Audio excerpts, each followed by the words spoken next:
Hello Nadir. We are going to start with electric fields and Coulomb's law.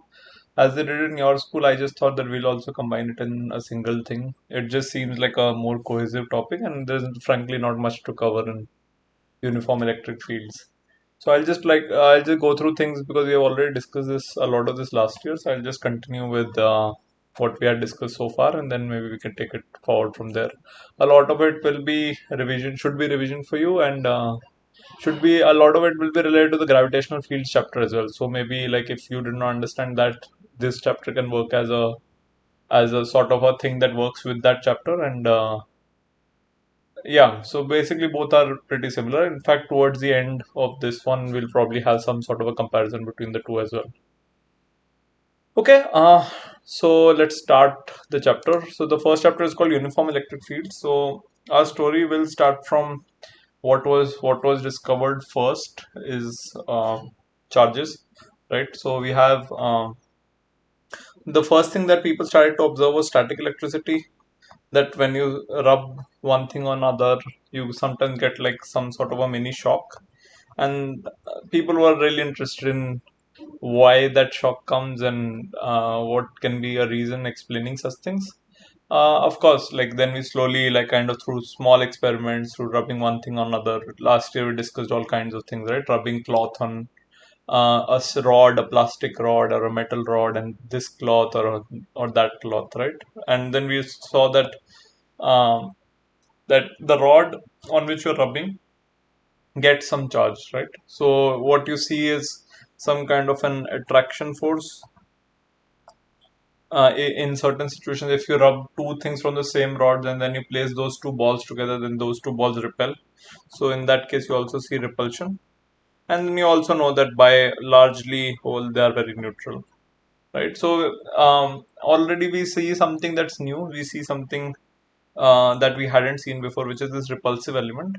Till now, we have seen that if you place two masses, they always have an attractive force. They always attract. There is no situation in which there is repulsion, but it looks like if you have charges instead, then it can happen that if both the charges are say positive or both the charges are negative, then in that case they sometimes repel uh, and sometimes they attract, right? So if one is positive and one is negative. These are things we know now. So people really wanted to understand why these things start to happen. So they started to hypothesize what happened. Then slowly through history, we discovered subatomic particles, which are these electrons, protons, and neutrons, right? So we found out that in a metal, there is a sea of positive, like cores that are fixed, which are fixed in what we can call a lattice, as we have seen in a different chapter. So it's like a uniform arrangement. But what we also saw was something like the electrons on top of the nucleus are loosely held, right? So what we have seen here was an atom and then electrons in all its shells, right? But what we started to see is these outermost electrons, maybe one or two outermost electrons, started to leave these atoms instead. So which left a positive center overall. So if there is say there are 14 protons, 19 protons and say 19 electrons, then two of them leave, so it leaves 17 electrons. So it leaves a +2 charge here. Where do those two electrons go? They just stay at the surface of the metal, so to speak, right? So these are all the positive ions that form a lattice, a regular structure here. And then at the top of the electrons, you have a sea of electrons, right? Which are formed from these valence electrons that have escaped.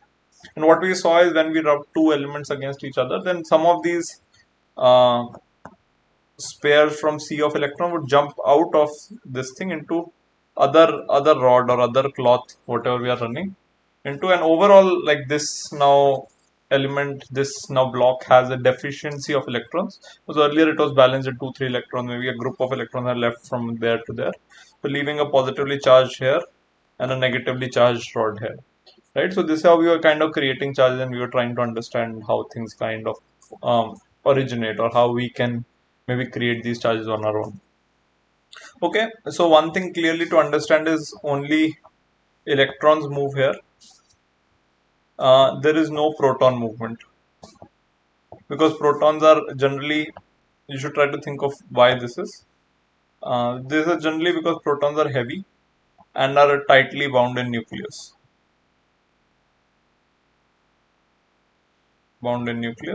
Like, to just give you a comparison, protons is about like 1000, about 2000 of a electron mass. So an electron is 2000th of a proton mass. So proton is much more bigger and heavier, but an electron is a very small thing. And all of these protons like to stick together through the help of what we call nuclear forces, right? Because all of these positive charges are stuck together in a ball, and it's very hard to keep all of these positive charges. So because of which we have nuclear forces which kind of bind them together into one ball. So this is what we understand from here. So, but these electrons are loosely held, so they can go from one material to the other. Okay, if that is clear, let's try to move on. So these are again basics. So we are building up from charges. So we understand charges pretty well. Uh, so now we start to get into a concept of a field. Okay, so what is a field again? So this is something that we discuss in gravitational fields. Field is basically a area of influence of a charge, or a mass or any object sort of thing. So it's like, consider that what is your field, what is a person's field. If you consider, then it's a number, or it's a group of people who can be influenced by my opinion, or who I can influence. I can certainly not influence everyone. So similarly, if you have a positive charge here, um, then okay, like its area of influence kind of is the area around it, right? So we say that maybe if you keep a charge here, a positive charge here, right, a small positive charge. So this is, say, a large 10 coulomb charge, and then you bring maybe a 1 coulomb charge here. Will it be attracted or repelled? Will it be repelled? Will it be repelled more strongly than a 1 coulomb charge present here? Yeah, the point A will be stronger, right? It is more closer. So imagine that it is trying to, like, it's trying to push away, right? So this force away will be much larger than this force. So this is kind of like the field around the charge, and we want to understand how these fields are, right? So the way that we traditionally draw these fields is like through these lines that are going out of the positive charge. So we understand them through field lines, and we say that they go out of positive and into negative charges. So if they say there is a positive charge here and a negative charge here, then the field would go from outward from here and into here. Maybe like something like this, and maybe we can put a direction here, right? So again, like, so what this field means is, if you were to place a small charge here, then it would follow the field line. So the force on this one would be along the field line. So if you place a one charge here and the field line is pointed towards this, then that gives you the direction of the force on the charge. So area of influence, we can characterize it. It's the area of influence of this force, right? And what does these field lines tell us? So one thing is, of course, the direction of the force, right? So that we talked about is from positive to negative, or whichever arrow the field line is pointing. And if you place a charge there, it will be pushed along this field line.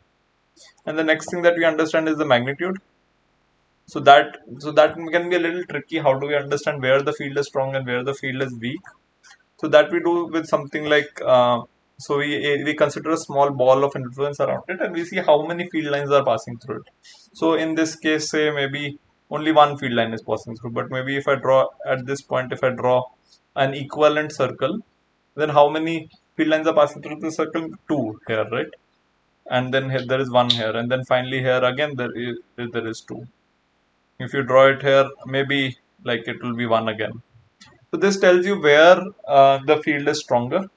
So where there are a larger number of field lines that pass through it, that is where the field is stronger. Or indirectly, the force on that charge will be stronger. So these are the two things that this tells us about. Okay, so let's see if I'm missing something that I should be covering. Yeah, so these are some configurations. You should definitely try to attempt these questions at the bottom. They are definitely very helpful in your understanding. They'll go a long way in you clearing that concept. So go something like this. So again, from positive to negative, if you draw a ball of thing here, it looks like two lines are passing, again two lines are passing. Here also maybe 1.5 line or 2 lines are passing, but then if you draw it here, then only one line is passing. So it looks like on the outside, this region, it's a weaker field, and in this, it is strong and uniform field. Then at this again, it is a weaker field. So this is what we can call the fringe field of a plate of two plates, right? So one plate is kept as a positive potential, and one plate is kept as a negative potential, right? So this is what we try to like kind of understand through all of this.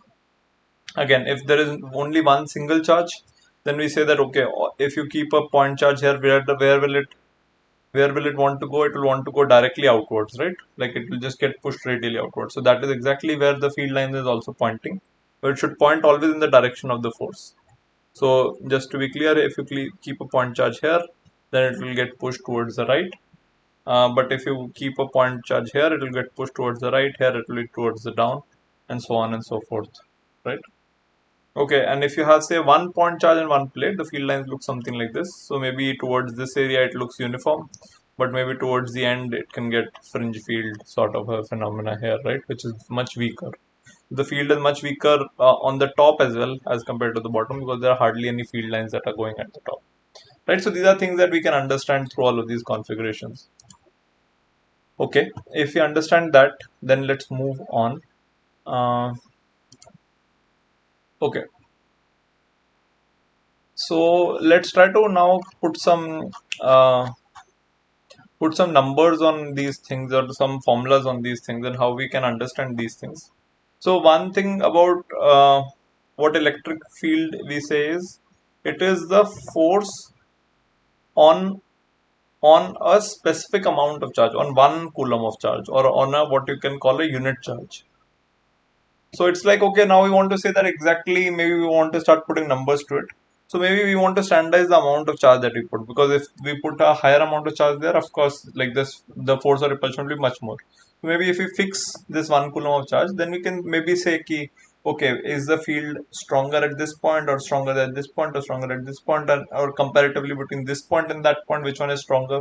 We can talk about such things, right? So we can say that this field, that for this particular point charge, what is the field? What is the force on it? What is the force as compared to this point B here? Right. So this is the point we are interested to answer. So simply we say that what is the force on one standard charge? That's what we call field.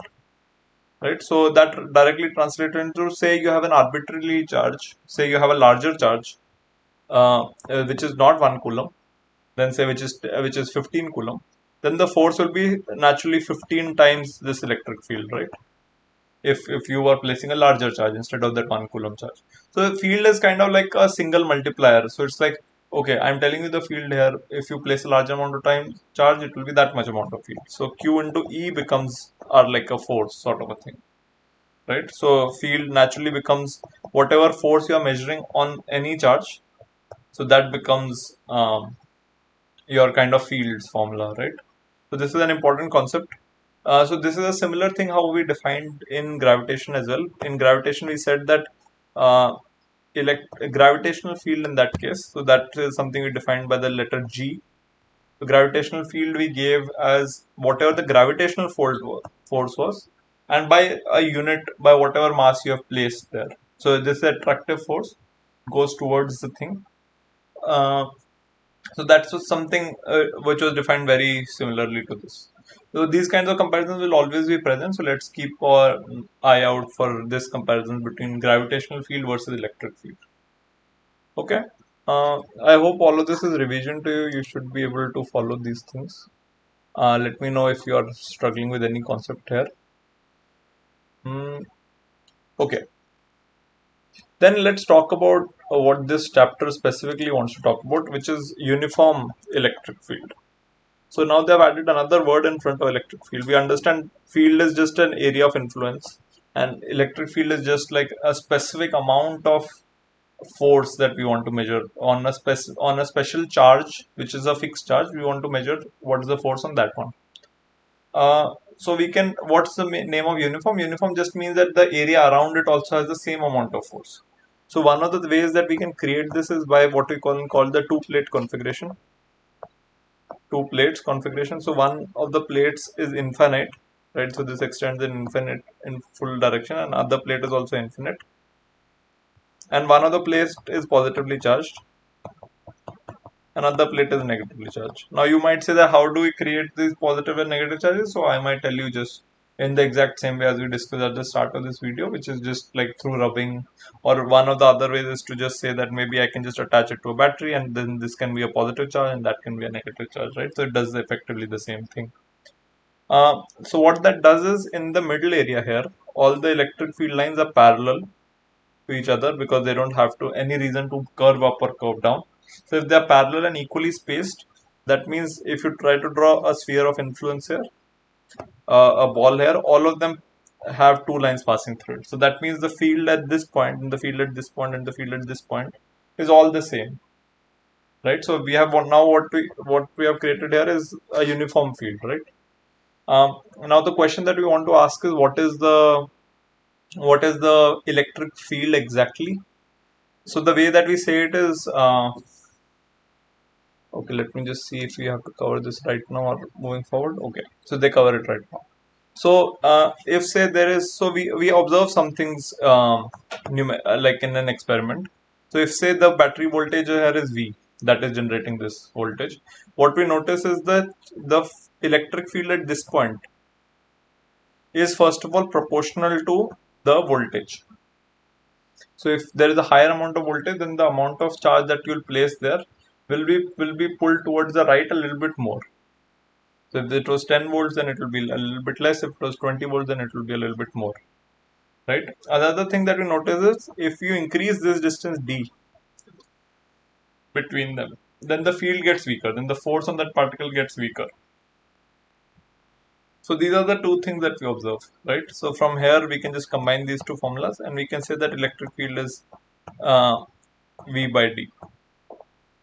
Right, so this is the same thing, but in the special, like this is the same thing as F by Q, but in the special case of having two plates, right, we can say that it's also equal to V by D, right. Another way of saying the same thing is saying that, okay, what is the electric potential? We'll study what potential is in the next chapter also, but say every point has, between any 2 points you have potential difference, right? Like how we discussed in gravity in the previous chapters, that between 2 points you have gravitational potential difference. Similarly, between any 2 points you have electrical potential difference here. So if say point A to point B, whatever is the potential at A, so potential, let me just call it potential at A minus potential at B minus this distance between AB. So that's also equal to electric field, right? Which is similar to saying that, say if the potential is zero here, and so the potential will, sorry, say the potential is zero here, so the on this point here the potential will be V because of the battery. So this A point can become this point and B point can become this point. So then this becomes V minus 0, by DAB is just the whole distance D. So it gives you the same concept here, right? So just a bunch of things that we are trying to talk about together. So one thing is we are trying to say that, okay, we wanted to study uniform fields.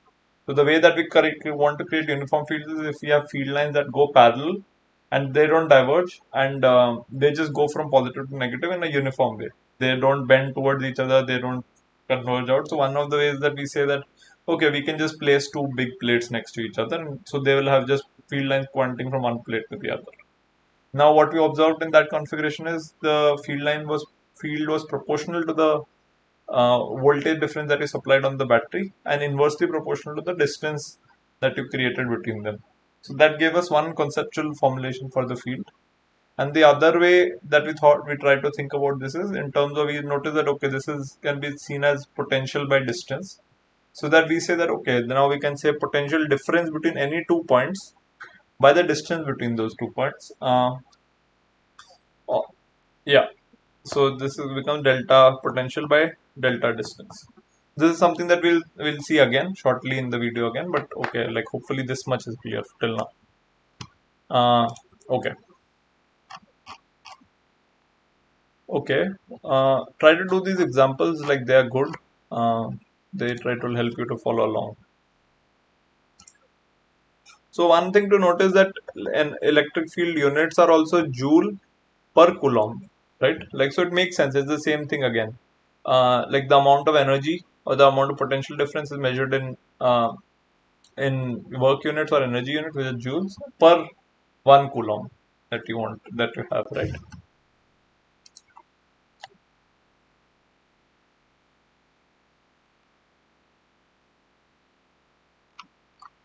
Okay.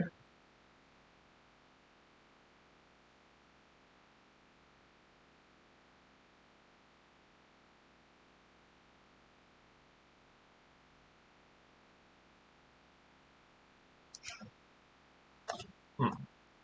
Okay, so this becomes Newton per coulomb because it is force by Q. And the other way to think about this is this becomes, okay, let's just see how they have done it.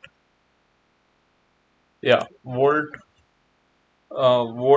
per meter. That becomes delta V by delta T. So just these two things, right? So yeah, so this is again similar to gravitation where it was force by mass. So it was Newton per kg, and the other way it was again delta what we call the gravitational potential by m. So it was looking like joule per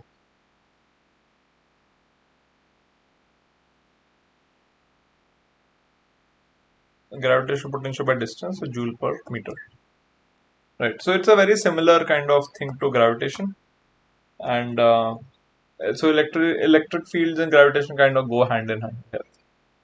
Okay, if you understand this, then that's good.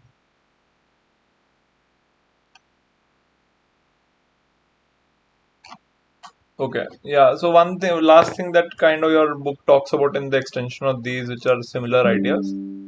So they say that if say we have a field between these two plates, right, as we talked about, so they try to push, they try to exert a force up or down according to the charges on the plate.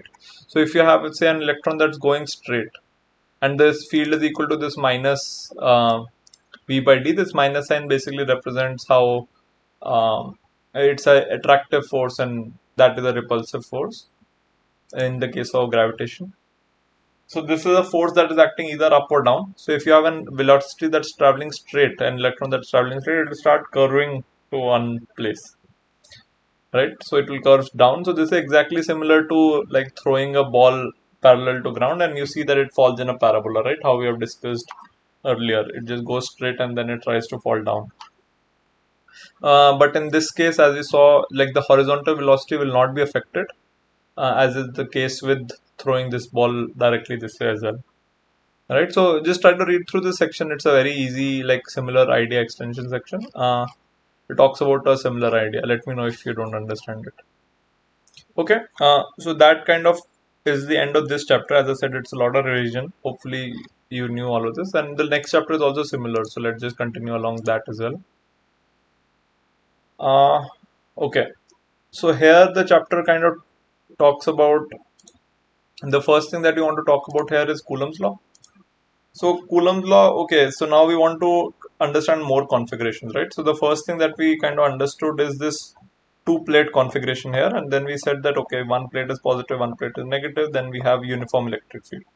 Now instead of that, we just have one charge here, and we want to understand what is the field now. So one thing that we intuitively kind of understand here, if I keep a charge here or if I keep a charge here, which charge will feel larger amount of force, right? So that's the one that's closer. So if the R between the center of this and the center of this, right? If this R is smaller, as is the case with this one, then the force is higher, right? And okay, so that's one thing that we understand.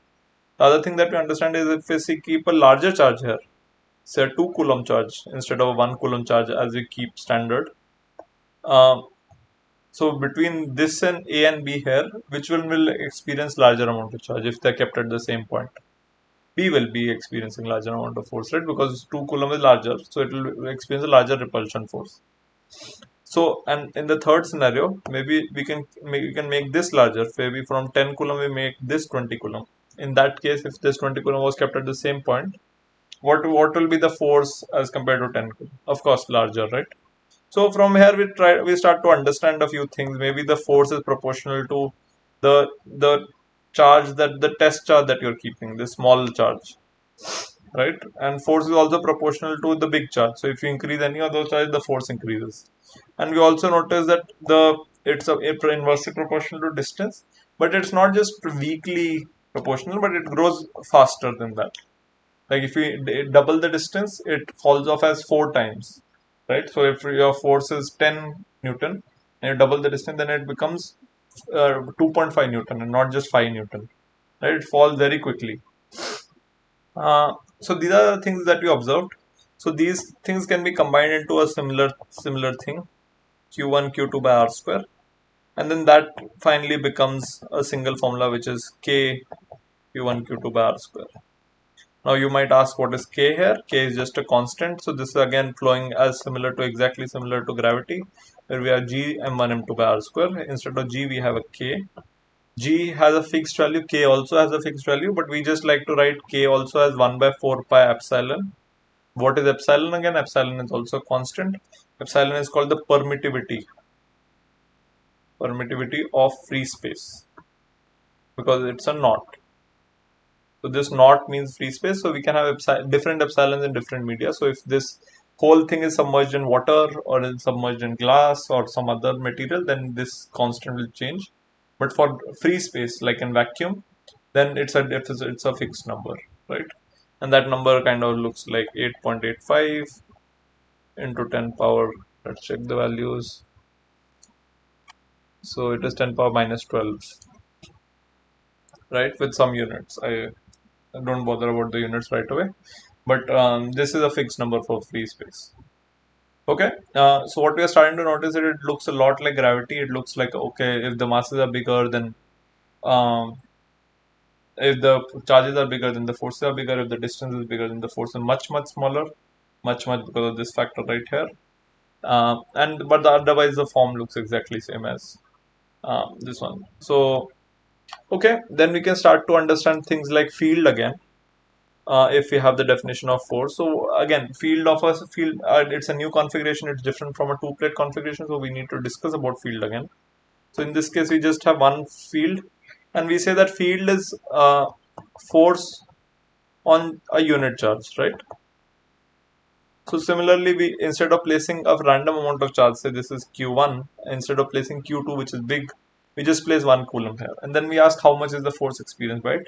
So now we can answer this question. So force, which is also equal to field in this case, is equal to K into Q1 into Q2, which is just 1 by R square, right? So in this case, the 1Q is eliminated because that's 1. So that's just the depiction of the electric field, right? So this kind of tells us that, okay, what is the area of influence about this?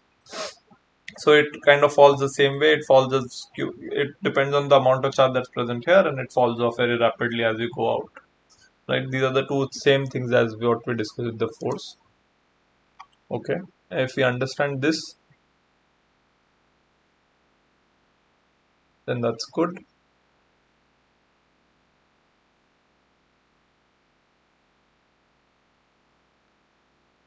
And of course, we have to take the center to center distance. So if it's a big charge instead of a point charge here, like say I place a bigger charge but with the same charge. So it's a Q1 charge, but overall geometrically it's a bigger body, and I place the 1 coulomb charge here. In both of these cases, the center to center distance, right? So center to center distance is the same, in which case this force or field does not change. So it's the center to center distance that's important, not the geometrical shape of the charge itself. Okay, and that's something that a book talks about. So if we start moving with it, let's see what all we can do with it. Try to go through this example. Okay, so that's about what we want to talk about when it comes to a field of a unit charge. So again, we discussed two configurations. One was a plate configuration in which we said that electric field is uniform and electric field is given by V by Q, right? But that's just for a plate. But in case of a point charge, we have a field that comes from this formula, which is KQ1 by R square, right? So it is non-uniform. It is not the same at every place. It falls off as R square, right? In a this thing, the field here and the field here, the field here, the field here, the field here. At all of these 9 points, field is the same. But if you place a charge here and then you draw these same 9 points, then the field is different at all the 9 points. Right, so you might ask, where is the field the largest? The field is largest where the r is the smallest. So you drop the inter distance. This looks like the smaller distance. This is a little bit larger. This is even more larger. This is even more larger, and then this is the largest. And then there is even a larger distance in that. So according to this field, you can say that where the field will be weakest, where will it be largest. I would recommend that you can try to do this exercise about telling where the field is higher and where the field is lower according to this configuration. Right, so it is different at different points because of this r square factor. Okay, so let's start now understand the idea of electric potential, which is the last concept that we have to understand.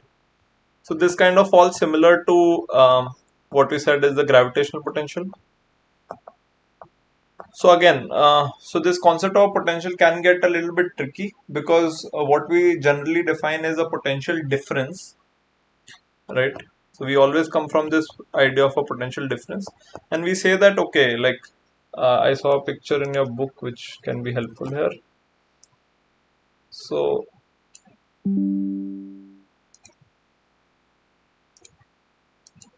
it's something like this. So as you can see that there is one positive charge here, and then this guy is trying to bring this positive charge closer to that positive charge. So he must push that positive charge inward. This pushing means that to push, say, from this point to this point where he is trying to push, say he pushed over a distance d, he must have really pushed in that amount of energy, right? It must be something like lifting a very heavy rock up from the ground, and it takes a lot of energy to do that. And if you remember from gravitation, then we say that okay, what has he done by lifting a rock up is he has increased the potential energy, the gravitational potential energy of that rock, right? As soon as he will leave it, the gravitational potential energy will become back into kinetic energy, and that rock will kind of fall down, back down, right? So similar thing is happening here. Instead of kind of going up and down, it's kind of here moving along this axis where he tries to push things in, and then as soon as he releases it, will come back to him as kinetic energy, right?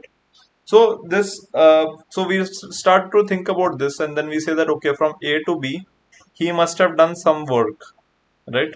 And that work must be equal to the change in electric potential energy from A to B, right? So this is something that we kind of try to understand. That okay, like similar to how you do work to increase the gravitational potential energy, you do work to increase the electric potential energy from point A to point B. Okay, so now in this case, like how we had field originally that looked like kq1 q2 by r square, then if say this distance is say r1 and say this distance is r2, then we say that the potential difference between A and B, right? So potential difference first of all is where is higher and where is lower. Of course, so at B is higher, right? So it's similar to where is lower between there or the ground. It's of course higher at the ground, higher at the higher level, and you leave it at it goes low. Similar to this, potential is higher here. So if I try to draw a graph here, it kind of looks like this. So this is this point, this is this point, and it kind of rises like this, right? So it is 0 point here, and it kind of increases. So he has done this much amount of work over this distance to increase the potential from here to here, right? So this potential we can say V or phi, or however you like it. So B minus VA. So every V is given by KQ. Sorry, so here there is no Q2 here. So similarly, Q here is given by KQ1 by R, right? So this is not a R square, but it's just given by R. and then you just push in both the r's. So one's for r for b, which will be this distance r2 here, and minus kq2 by r1. So this is the amount of potential work that he did. This is equal to the work that he did. Right. So I hope it is making sense a little bit. Let's just kind of drill that in a little bit more.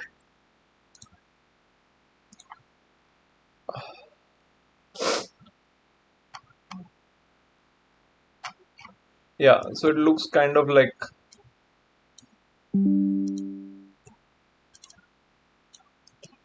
this thing right here.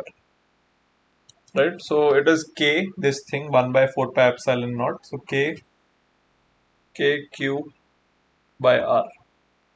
Right. So if you again draw parallel to electric gravitational potential, so this in that case we wrote that as g minus gm by r. Right. So the minus again represents a attractive force, and here we don't put it where we don't put a minus because it's a repulsive force. It can be repulsive force if it's the same charges, right? But here if it's the same masses, that's still attractive. So which is why it does not have minus n right here. So if you try to kind of look at it, if you try to go closer to the source, like you need to push energy to make it go away from the source in case of masses, because they like to attract each other. So it takes energy to kind of push it away. But here in this case, if it's a positive charge and a positive charge, it takes energy to kind of push it in. So in this case, kind of the higher energy state is when you kind of come closer. So this is a higher energy state, right? But so this is in the case of electric potential, right? But in the case of so electric potential on both sides, the higher energy state is as compared to a lower energy state, which is a little farther away. But in the case of gravitation, it kind of goes like a goes down, because the closer one is easier to go to, and you have to take energy to kind of push it out of the well. So this is what you can call a well, and this is what you can call a hill. So it takes energy to kind of push things up a hill. So because it's a positive charge here, and you're trying to push a positive charge up, so it takes energy. But on the other hand, here you have a mass m, and you're kind of trying to bring a mass m that's closer. So it just likes to be close. In fact, there you need to spend energy keeping it away. Right. So this is the higher energy state, and this is the lower energy state. So just try to understand this concept between hill and a well, because these are important things. So try to rewind this video and try to get clear with it. We can discuss if this is not clear. Okay. And the last thing that I want to talk a little bit more. So EP is also one of the things that we call electric potential. We'll talk about these things a little bit more. Yeah, so we talked about how this rises. So in this way, if you have a single point charge, then these are equipotential lines. All of these lines have equal potential. So you can imagine that as, okay, at a distance d, I have one potential, and at the same distance d, I have the same potential on the negative and the positive side. But if you look at it from the top end, then you will probably think of it as a circle, right? So all of these points that are at a distance d, because it's like a circle. So now these kind of points, if you look at it from the top, will form like rings, right? And if you look at it from the side, it will form this kind of a contour curve, right? I hope you understand this. And like the kind of potential lines kind of flow down the hill. Like if you look at it from the top, they kind of like go down the hill. If you look at it from the side, they're kind of rolling down the hill. So they kind of uh, point to the descent of the hill. Let me try to take this there. So this is another important concept for you to understand, that this hill concept, right? So you understand that things are kind of going down. It's kind of like a hill, right? And if you cut at it like this, so these at equal heights you have equal potentials, and electric field lines directly point to the downward portion of the hill. So if there is kind of like a flat portion, then it won't flow down, but it will try to go towards the steepest descent. So we say that electric field is equal to potential gradient. So what that means is, so potential we understand. So this is electric potential, right? And gradient is like the slope, like is like the sharpest descent. wherever so you are standing on a hill. I'm asking you what is the fastest way down the hill. So you might tell me left, right, up, down, or whichever you are standing on the hill. You might, and that direction that you're telling me is the direction of the potential gradient, right? Is the direction of the decline, uh, steepest decline of this electric potential. So that is the direction of this electric field also, right? So it points in the direction of that descent. Okay. So just take some time to digest these concepts because these are important. So this is another thing that we like to talk about. Okay. If this is clear, then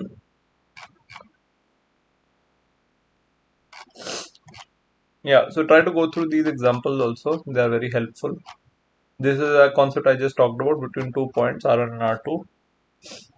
Okay, so if you have 2 point charges and then you want to find the potential energy of one system that's kept close of those two charges Q1 and Q2, then that's simply just K Q1 Q2 by R, right? What is the potential energy of creating this system is the amount of energy that it takes to hold those two positive charges there.